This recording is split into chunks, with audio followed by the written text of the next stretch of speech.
You know, I'm turning 30 tomorrow. Did you know that? Well, happy birthday. You know, I was just thinking you don't look a day over 25. Liar. I don't know, I've just been feeling very stuck lately. You know, I cannot remember the last time I was surprised by anything. Can you? The last time I was surprised was by you. Well, you know what I mean. I'm just surprised that we're able to stay good friends. I've been thinking about moving. Maybe Phoenix. I've got an old college friend that lives down there, and she says it's nice. I think the change would do me good. What do you think? Yeah, I think you'll love it down there, 'cause there's square dancing and 10-gallon hats and armadillo hunting. And macho yokels with names like Tex. Okay, that's yours. So tell me, what do you think? You think I should go or not? Well, you know, Arizona may seem like a much more exciting place than San Francisco, but it's dangerous down there.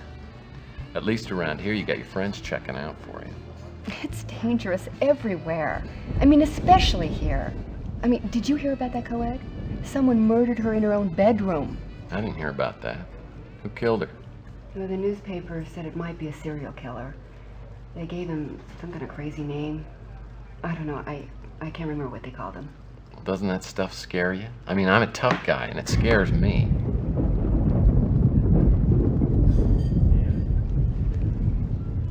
I appreciate your concern, Tex, but I have been fine on my own for a long time.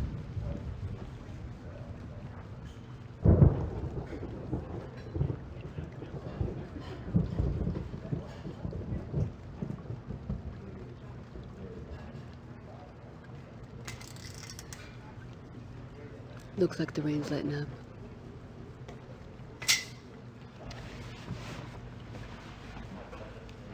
I'm going home. Got a big date? Oh, yeah. Cary Grant and a pint of Haagen-Dazs. Hold me down. See you later.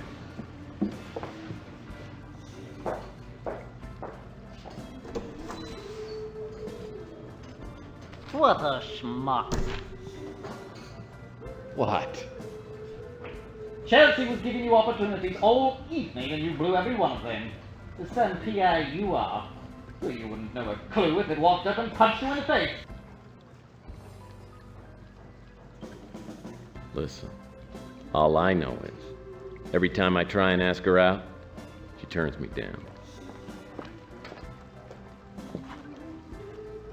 It's from the distinguished gentleman in the corner. You bought me a drink? He bought you a bourbon.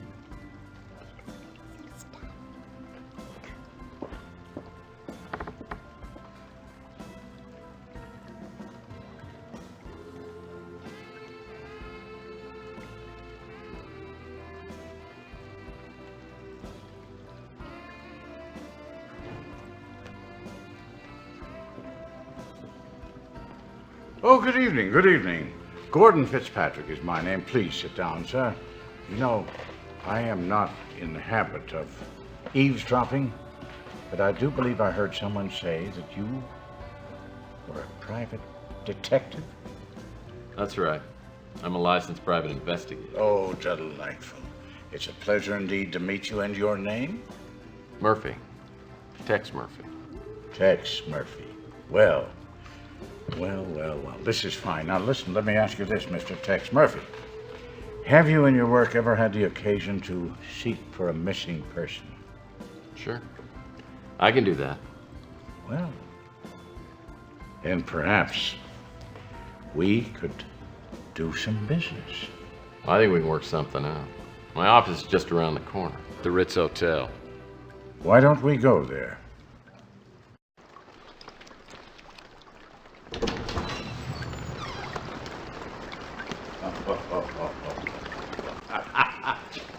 I like your office. Oh, yes, the ambiance is very authentic.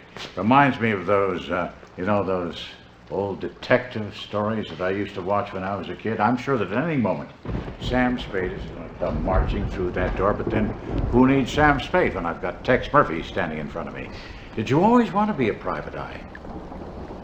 As far back as I can remember. Mm-hmm. Why don't you have a seat, Mr. Thank you. Fitzpatrick? Yeah? While all the other kids were logged on to Sesame Street Interactive, I was reading Hammett and Chandler. It must be quite an exciting life. Oh, it's got its moments. Don't get me wrong, it's not like the movies. It sure as hell doesn't pay very well. But it suits me. So what can I do for you, Mr. Fitzpatrick?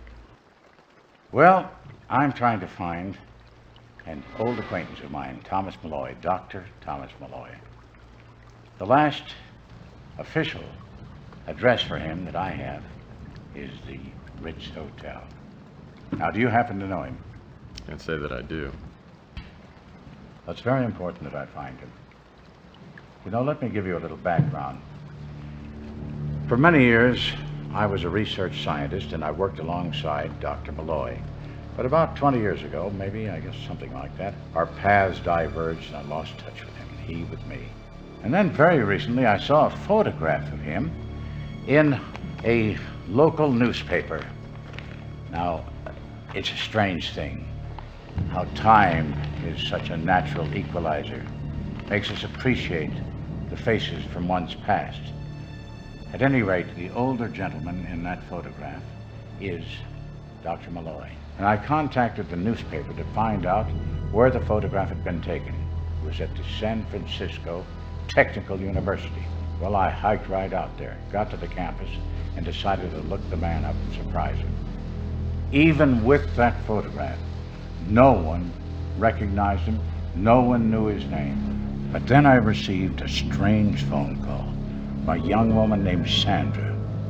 The man I knew as Thomas Malloy, she knew as Tyson Matthews. She seemed quite uncomfortable talking on the vid phone, so I suggested we meet. She never showed up for that appointment. You never heard from her again? You know, it's strange. But this simple, whimsical wish of mine to get together with my old friend has materialized into, I don't know, I feel a sense of impending doom. I fear for the young woman, and I fear for my friend, Dr. Malloy. It sounds interesting. I think I can look into this for you. Thank you. Now, you'll have to refresh my memory. How much is your fee? How does it work? I charge $500 a day. Of course. Plus expenses. Naturally.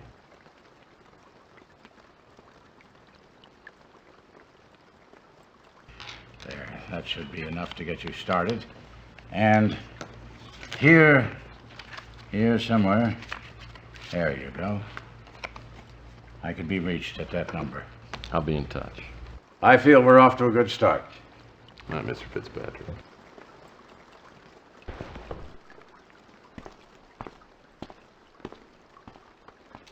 This is the first cash I've had in months. $4,000.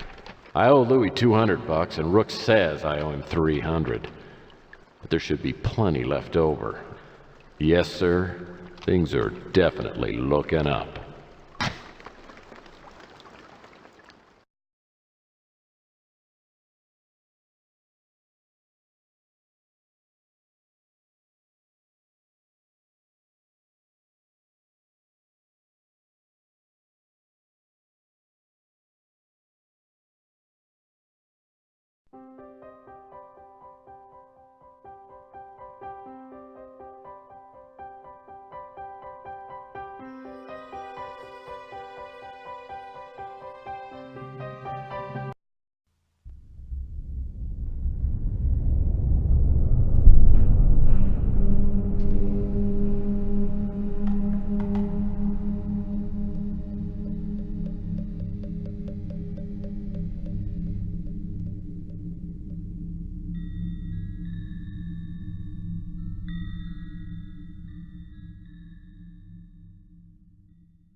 Fitzpatrick didn't give me much to go on. Just the newspaper photo of Malloy and the fact that Malloy stayed here at the Ritz. And there's that girl Fitzpatrick referred to, Sandra.